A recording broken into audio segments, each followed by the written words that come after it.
Karena galau. Yes. Keren. Galau. Kenapa orang itu galau? Karena dia melupakan Allah, maka dia pun dilupakan oleh Allah. Saya ulang. Kenapa si orang itu galau? Karena dia melupakan Allah. Selama orang itu ingat Allah, nggak mungkin galau.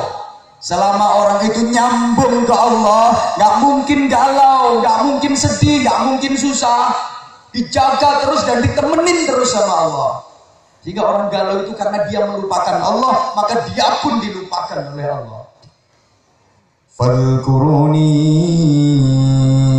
adhkurkum washkuruni wa la takfurun.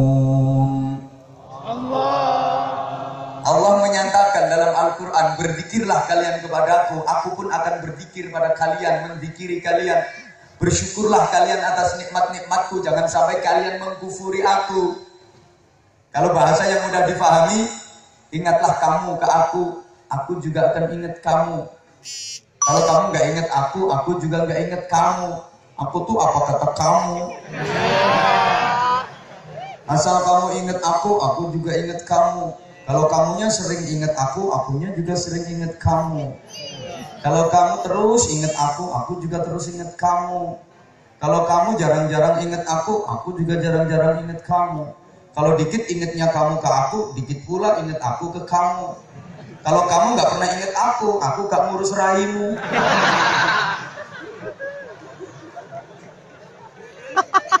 Nah, orang kalau udah dilupakan Allah pasti galau.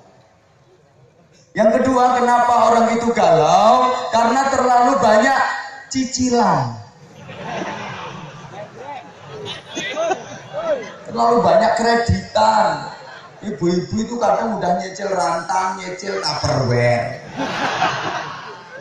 nyicil kulkas, nyicil kursi, kakean cicilan.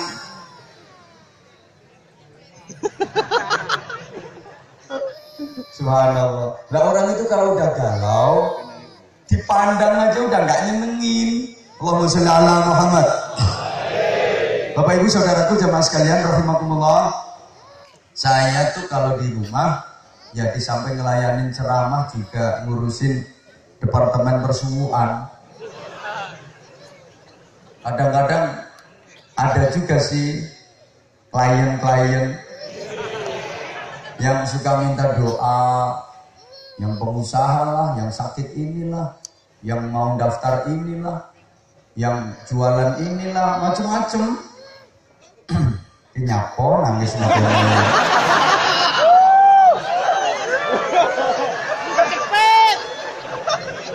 Nyekeli gendera NU nangis.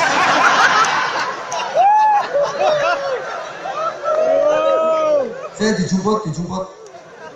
Oh, orang tuanya mana?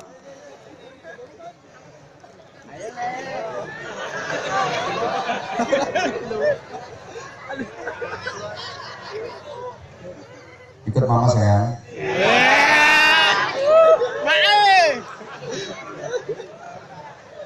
Allahumma sholli ala Muhammad. Ya, tak terusin. Apa tadi mau ngomongin apa tadi? Ya, ada orang datang belum ngomong, tak lihat.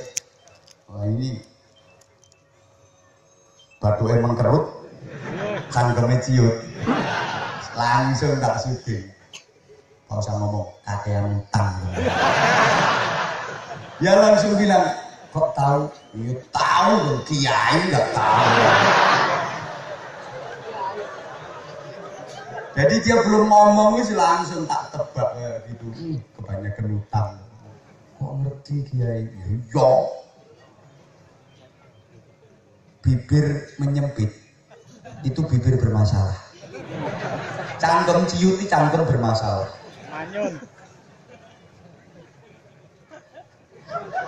Maka bibir dan mulut yang baik itu yang selalu melebar.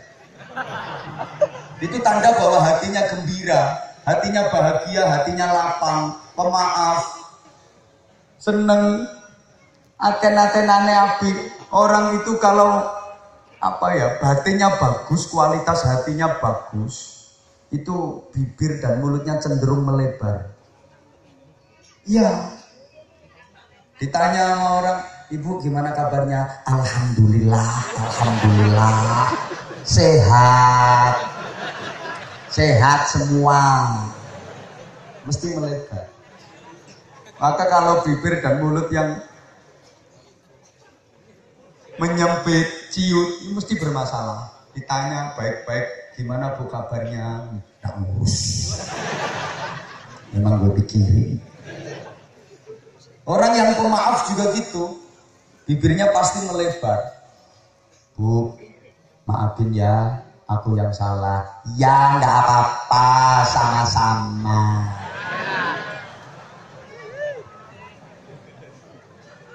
Cangkemnya ciut itu mesti bermasalah.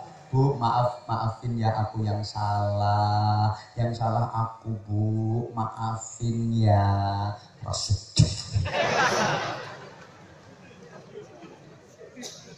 Kelakuan gue. Maka salah satu ciri orang yang bertakwa itu adalah wal afina 'anil nas. Mudah memaafkan kesalahan orang lain. Jadilah pemaaf, jangan jadi pendendam.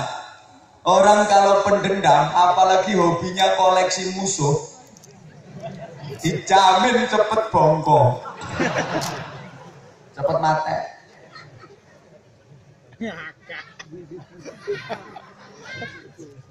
Loh ya bener. Maka dalam hidup ini jangan sampai kita punya prinsip tiada maaf bagimu. Dadio godhong moh nyuwek, dadio banyu moh nyawuk, dadio onde-onde moh ngemplok. Jangan berprinsip tiada maaf bagimu, tapi berprinsiplah yang lalu biarlah berlalu. Kalau urusan punya masalah sama orang, enak. Ibu mohon maaf, bapak, kalau punya masalah sama teman, sama saudara, sama keluarga, sama tetangga, terus kita kesel, kita dongkol, jengkel, apalagi dendam, dan itu disimpan dalam hati, dipendem dalam hati, wah sampai getem tahun-tahunan. Itu resikonya. Kan ada orang yang kayak gitu. Kalau lagi punya masalah sama tetangga, punya masalah sama orang, punya masalah sama siapa aja, itu dipendem dalam hati. Ada nggak? Ada nggak? Pakai. Itu resikonya. Kalau nggak jantung ya kanker. Nah, kalau punya masalah sama orang sekalian dibrone, wis dilabrak, wis cok wong padu gederan, sekalian. Nah itu resikonya stroke pilih. Silakan pilih yang mana. Pilih yang mana.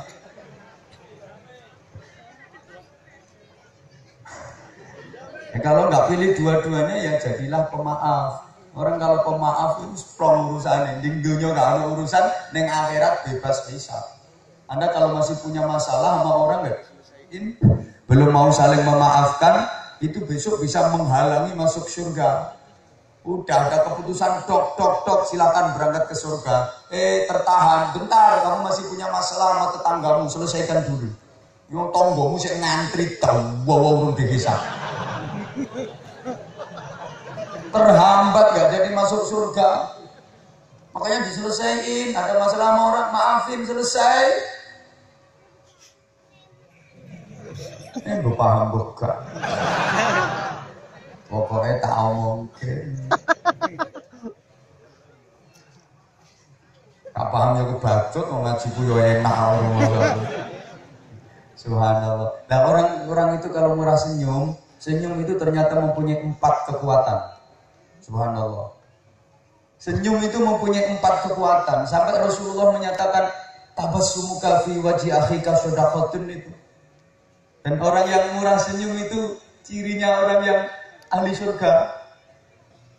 4 kekuatan dari senyum. Pertama, bukti bersyukur. Yang kedua, optimis. Ketiga, bernilai sedekah. Yang keempat, antioksidan yang spektakuler.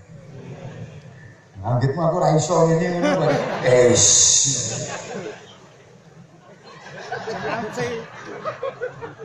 Mungkin selama ini Anda dengerin ceramahnya saya yang deso-deso kayak gitu. Ya lihat-lihat jamaahnya dong. Lihat audiennya.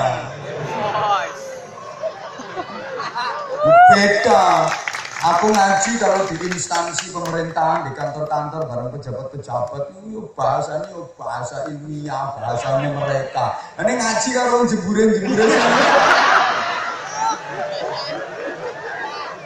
Ya pakai bahasa yang mudah difahami, kalimunas yaqdiri uqulihim, sesuai dengan kadar kemampuan daya tangkap otaknya. Ngono. Anak masih TK kasih pelajarannya kuliah. Ngono loh, Bro. 4 kekuatan senyum itu. 1, bukti bersyukur. Orang bersyukur, bahagia, senang, mesti senyum. Yang kedua, optimis dalam menatap kehidupan ini, dalam menjalani kehidupan ini. Optimis. Orang-orang sukses itu adalah orang-orang yang optimis. Hidup ini jangan pesimis. Sampai pun ke Allah kita tetap husnudzan ke Allah. Gak boleh suudzon ke Allah. Gak boleh pesimis ke Allah. Orang yang pesimis itu seperti orang yang... Saya tak mikir bahasanya. Orang yang optimis itu sama kayak orang yang mengubur sebelah kakinya sebelum dia melangkah. Apa yo iso mlaku? Ngarep mlaku sikile dikubur sisih.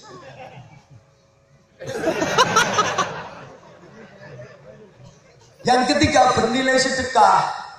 Ketika Anda tidak gabut duit, saya guyu Anda ora gabut duit toh. Ketika Anda tidak gabut duit dan Anda ingin dapat pahala sedekah, gampang caranya. Senyum kalau ketemu orang, asal ada yang diajak senyum loh yo. Itu bernilai sedekah luar biasa. Dan yang keempat, antioksidan spektakuler, kekebalan tubuh dari semua penyakit. Makanya orang yang murah senyum jarang kena penyakit. Orang yang murah senyum itu sehat. Wong sing gering. Orang yang mudah kena penyakit itu sing lambene lincip, nyaprut, betutut, pendendam, mangkelan, gak cocokan, itu gampang kena penyakit. Coba pikir ngomonganku gak tepat bantahan. Emang iya kok. Allahumma sholli ala Muhammad. Allahumma sholli. Maka bersyukur, sekali lagi bersyukur, karena ini acaranya juga mensyukuri nikmat kemerdekaan. Nanti arahnya ke situ, tak giring sih. Ngomongin wong sing gak pati cerdas sih kudu alon-alon. Kalau nggak dikirim dulu nanti nggak paham apa. Ngundang jauh-jauh dari Jawa Timur ceramahnya nggak enak gitu. Tapi kalau aku nggak pernah ada komentar kayak gitu.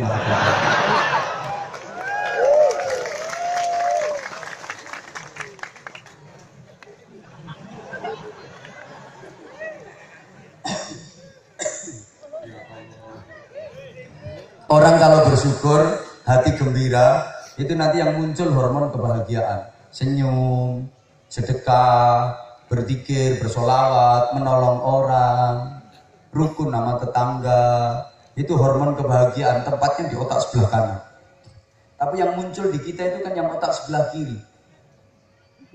Hormon kesedihan, betutut, nyaprut, egois, gak cocok, dendam, mangkelan, ngamuan, suka marah, bakhil, utang. Itu otak sebelah kiri. Makanya perhatikan, kalau ada orang jalannya kok sering miring ke kiri, itu jelas akeh utangi.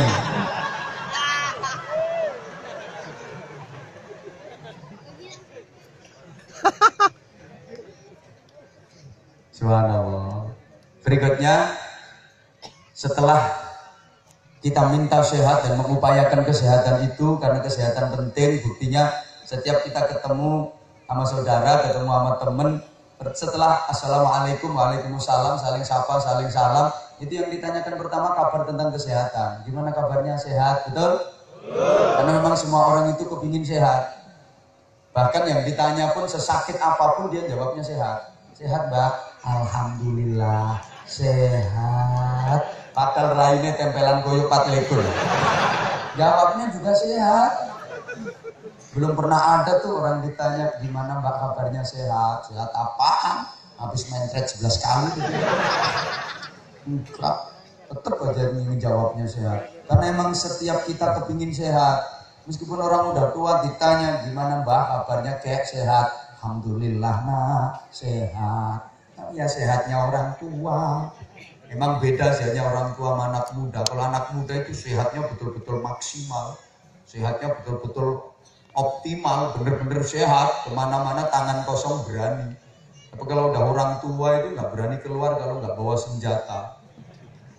Minimal ya PPO, balsem, minyak angin, minyak kayu putih, aromaterapi, fresh care. Kadang-kadang tengah perjalanan senjatanya ketinggalan nih, balik kok. Kalau ibu-ibu bukan cuma mau bepergian bawa senjata, mau tidur nggak bisa merem sebelum pegang senjata dua. Pikiranmu ngeres.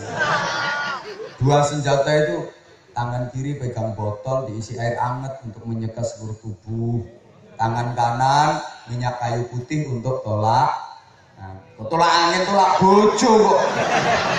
Tolak suami. Kadang-kadang ibu tuh suka nakalan, capek, males ngelayanin suami. Suaminya semangat-semangatin. Wah, biar nggak diganggu, blonyuan minyak kayu putih. Aman. Begitu suami masuk kamar, ambil minyak kayu putih, langsung balik cengkelaan. Ambil nyanyi putuslah harapanku. Gimana orang udah kena pembunuh selera tingkat tinggi. Minyak kayu putih seurung mandi ditambahi pagoda. Urung mandi parut no berambang.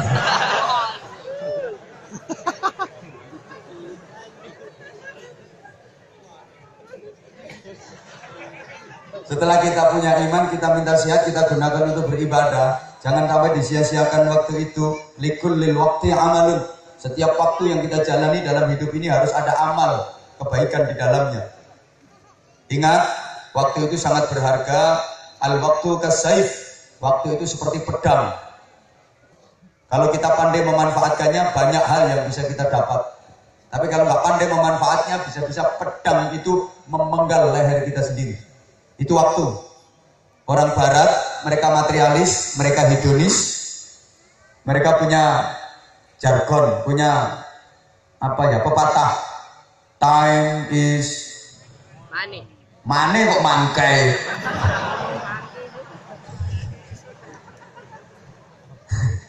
Nah, karena emang mereka materialis, mereka hedonis, maka mereka punya semboyan time is money. Waktu adalah uang. Artinya yang pandai memanfaatkan waktu akan dapat banyak uang. Yang nggak pandai memanfaatkan waktu akan kehilangan kesempatan mendapatkan banyak uang. Itu kalau orang-orang barat yang materialis. Tapi kalau kita, time is waktu.